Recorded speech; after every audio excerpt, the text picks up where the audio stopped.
Thyroid gland की बात करें तो ये लार्जेस्ट एंडोक्राइन ग्लैंड है, कंपोज्ड ऑफ 2 लोब्स होता है, जो कि आइदर साइड ऑफ ट्रैकिया पे लोकेटेड होता है, यानी ट्रैकिया के एक साइड एक लोब, दूसरे साइड दूसरा लोब। और ये जो है कनेक्टेड किसके थ्रू होता है, thin connective tissue, thin flap of connective tissue से, जिसको इस्थमस कहते हैं। ठीक है। और यहाँ पर क्या होता है, 2 तरह के चीज़ों से बना होता है, फॉलिकल और स्ट्रोमल टिश्यू।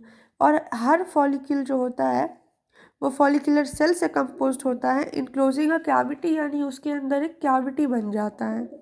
इसमें 2 तरह का सेल होता है, टेट्रा आयोडोथायरोनिन या थायरोक्सिन, जिसको T4 कहते हैं, और ट्रा आयोडोथायरोनिन, जिसको T3 कहते हैं। आयोडीन जो है एसेंशियल है normal rate of hormone synthesis in the thyroid के लिए, ताकि हमारा थायराइड ग्लैंड अच्छे से थायराइड हार्मोन बना सके, उसके लिए आयोडीन का ज़रूरत हमको है।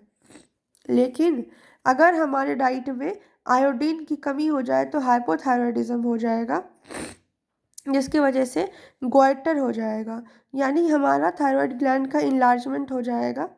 और इसी को हाइपोथायराइडिज्म की वजह से होने वाली बीमारी को हम लोग क्या कहते हैं, गोइटर कहते हैं। यहाँ पे T3 और T4 का अमाउंट कम हो जाता है, जिसकी वजह से क्या हो जाता है, थायराइड इनलार्ज हो जाता है, क्योंकि आयोडीन का डिफिशियंसी हो गया है।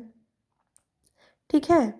यानी कि हाइपोथायराइडिज्म ड्यूरिंग प्रेगनेंसी, अगर प्रेगनेंसी के टाइम हाइपोथायराइडिज्म हो जाए, यानी प्रेगनेंसी के टाइम अगर प्रेग्नेंट मदर को हाइपोथायराइडिज्म हो जाए, तो development and maturation of growing baby नहीं हो पाएगा, यानी कि स्टंटेड ग्रोथ होगा, जिसको हम क्रेटिनिज्म कहते हैं।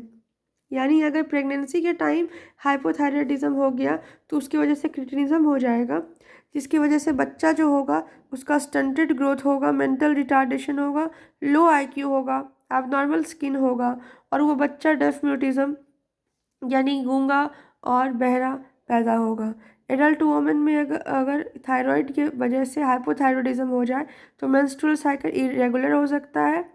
और अगर थायराइड ग्लैंड का कैंसर हो जाए या वहाँ पे नोड्यूल प्रेजेंट हो जाए या बन जाए, तो उसके वजह से क्या होगा, rate of synthesis and secretion of thyroid hormone जो है बहुत ज़्यादा एबनॉर्मली इंक्रीज हो जाएगा, जिसकी वजह से हाइपर थायराइडिज्म हो जाएगा। जिसका एक एग्जाम्पल क्या है, एक्सोप्थैल्मिक गॉइटर। एग्जाम्पल क्या है, एक्सोप्थैल्मिक गॉइटर, जिसको हम ग्रेव्स डिजीज़ भी कहते हैं।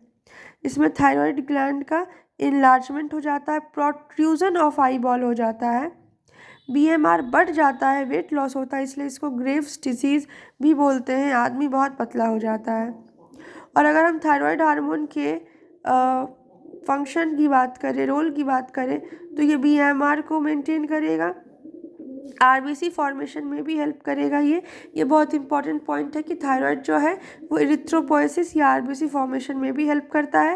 ये metabolism of carbohydrates, proteins, fat, सबके मेटाबॉलिज्म को रेगुलेट करता है, वाटर इलेक्ट्रोलाइट बैलेंस बना के रखता है, और ये प्रोटीन हार्मोन सिक्रीट करता है, जिसको थायरो कैल्सिटोनिन कहते हैं, जो ब्लड में कैल्शियम लेवल को मेंटेन करता है।